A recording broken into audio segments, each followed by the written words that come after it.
Dear student, स्वागत है आपका मेरे चैनल स्टडी एक्सप्रेस में, जिसमें आज हम 11th standard Maharashtra board Hindi युवक भारती का चैप्टर जो है 5 मध्ययुगीन काव्य अभाग भक्ति महिमा पर आधारित बहुवैकल्पिक कृति कार्य देखेंगे। इसके पहले जो आपके MCQs हैं चैप्टर पर बेस्ड, उसके वीडियोस मैं चैनल पर अपलोड कर चुकी हूँ। आपको लिंक डिस्क्रिप्शन बॉक्स में मिल जाएगा, आप जाकर देख सकते हैं। बच्चों, हो सकता है आपका एग्ज़ाम ऑनलाइन हो, तो इसके लिए मैंने आपके लिए सभी पाठ पर आधारित MCQ तैयार किए हैं। वीडियो को ज़रूर देखें, वीडियो को लाइक करें, वीडियो को दोस्तों के साथ शेयर करें और चैनल को सब्सक्राइब करना बिल्कुल न भूलें। तो लेट स्टार्ट। चैप्टर 5 भक्ति महिमा अ का पहला क्वेश्चन आ रहा है MCQ का, जो है भक्ति महिमा साखी के कवि कौन हैं। ये साखी पर आधारित आपका जो है भक्ति महिमा पाठ है, तो इसके आपको कवि बताना है। कवि कौन है, आपके सामने विकल्प दिए गए हैं, ऑप्शंस दिए गए हैं। संत सूरदास, संत दादू दयाल, संत कबीरदास। तो इसका सही ऑप्शन है संत दादू दयाल। बढ़ते हम नेक्स्ट क्वेश्चन पर। संत दादू दयाल जी के गुरु का नाम क्या था। अब आपको यहाँ पर ऑप्शन दिया जा रहा है। ऑप्शन में दिया गया है बुड्ढन, वल्लभाचार्य, रामदास। तो सही आंसर जो है वो है बुड्ढन।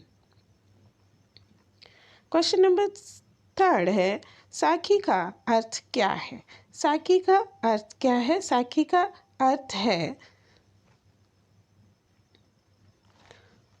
साखी का अर्थ होता है प्रत्यक्ष ज्ञान। क्वेश्चन नंबर 4, साखी में संत कवि ने किसका वर्णन किया है। साखी में संत कवि ने गुरु की महिमा का वर्णन किया है।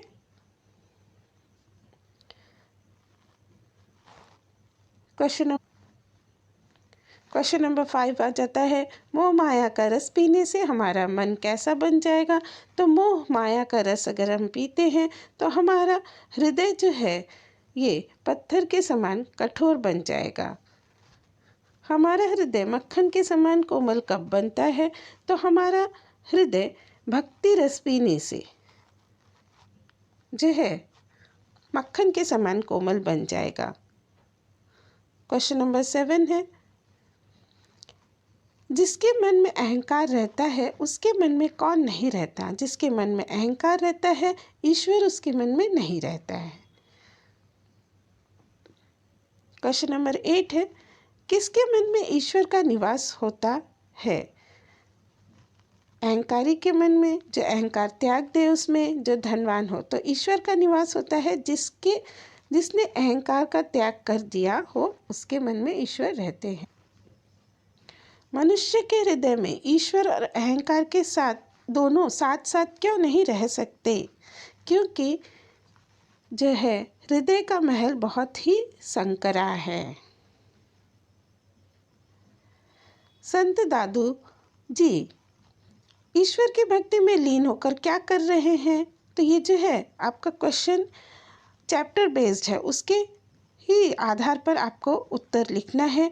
तो वो क्या कर रहे थे, भक्ति में लीन होकर वो कीर्तन कर रहे थे, पूजा कर रहे थे, यज्ञ कर रहे थे। लेकिन ये जो चैप्टर पर आधारित है इसलिए इसका सही उत्तर आएगा वो कीर्तन कर रहे थे। संत जी का मन ईश्वर की भक्ति में मग्न होकर क्या कर रहा था। अब चैप्टर पर आधारित है, उसके आधार पर आपको उत्तर लिखना है। तो वो ईश्वर की भक्ति में उनका मन जो क्या कर रहा था, नाच रहा था। संत जी के अनुसार ईश्वर की भक्ति से क्या प्राप्त होता है। तो आंसर आपका यहाँ पर है मनुष्य धनवान बन सकता है, मनुष्य पंडित बन सकता है, मनुष्य सद्गति प्राप्त कर सकता है। तो राइट आंसर इज मनुष्य सद्गति प्राप्त कर सकता है। प्रेम की भाषा कौन समझ सकता है। प्रेम की भाषा एक बिरला ही समझ सकता है। क्वेश्चन है, प्रेम के भाव के बिना किसका पढ़ना बेकार है। ऑप्शन दिए गए हैं, कविताओं का, कहानियों का, वेद पुराण का। द राइट आंसर इज वेद पुराणों का। क्वेश्चन 15, अनगिनत वेद पुराणों का गहन अध्ययन करने वाले ज्ञानियों को भी किसके दर्शन नहीं हुए हैं। And the right answer is ईश्वर के दर्शन नहीं हुए हैं। सच्ची श्रद्धा से मनपूर्वक ईश्वर का सुमिरन करने वाला क्या बन जाता है। वह बन जाता है सच्चा ज्ञानी। कवि के अनुसार उसका सबसे बड़ा शत्रु कौन है। द राइट आंसर इज उसका अपना स्वयं का अहंकार। स्वयं के अहंकार को पराजित कर मनुष्य क्या बन सकता है।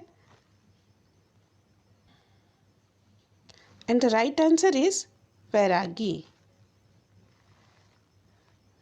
जिनकी रक्षा प्रभु करते हैं उनका क्या होना निश्चित है। जिनकी रक्षा प्रभु करते हैं उनका उद्धार होना निश्चित है। जिनका हाथ प्रभु छोड़ देते हैं वह क्या नहीं कर सकते, वह क्या पार नहीं कर सकते हैं। जिनका हाथ प्रभु छोड़ दे वे भवसागर को पार नहीं कर पाएंगे। कवि के अनुसार किसी को दुख देने का मतलब किसे दुख देना है। ईश्वर को दुख देना है। कवि के अनुसार ईश्वर कहाँ निवास करता है। मंदिरों में, पूजा पाठ करने की जगह पर, सभी जगह पर। तो द राइट आंसर है वह सभी जीवों में निवास करता है। कवि के अनुसार संसार में कौन से ऐसे दो अनमोल रत्न हैं जिनका न तो कोई मोल है न कोई तोल। तो द राइट आंसर इज ईश्वर और दूसरा ईश्वर की भक्ति करने वाले संत जन। यहाँ पर देखिए आपको उचित जोड़ियाँ मिलानी हैं। तो ये क विभाग है, ये फर्स्ट पार्ट है। माखन, माखन मन, माखन मन। बानी बाट,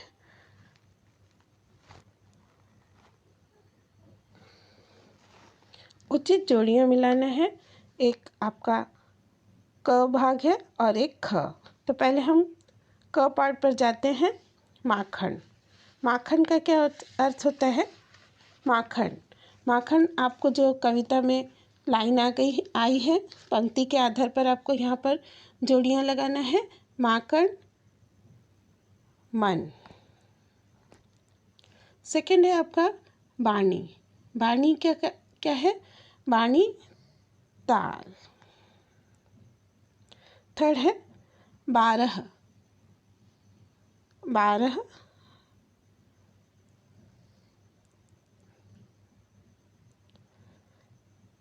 बारह बाट। मन, मन का क्या आएगा। मन नाचे। तो ये जो है आपका क विभाग का हो गया। अब हम देखते हैं ख, पाहण। पाहण का अर्थ क्या होता है।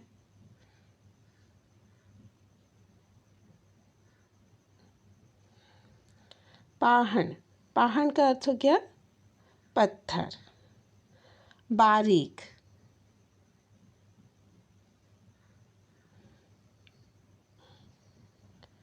बारीक का हो गया आपका पतला। सूरती, सूरती का क्या हो जाएगा आपका याद। पाती, पत्र। अब आ जाइए करतार, राख्या, बाचे। राख्या रक्षा करना,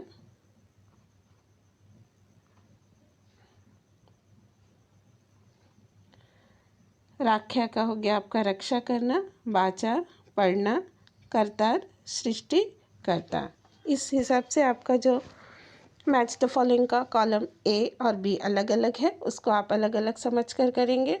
क में जो है आपका जो लाइनें आई हैं, पंक्तियाँ आई हैं, उसके हिसाब से है। और जो पार्ट ख है उसमें आपको अर्थ के अनुसार जोड़ी लगानी है। Thanks for watching the video बच्चों।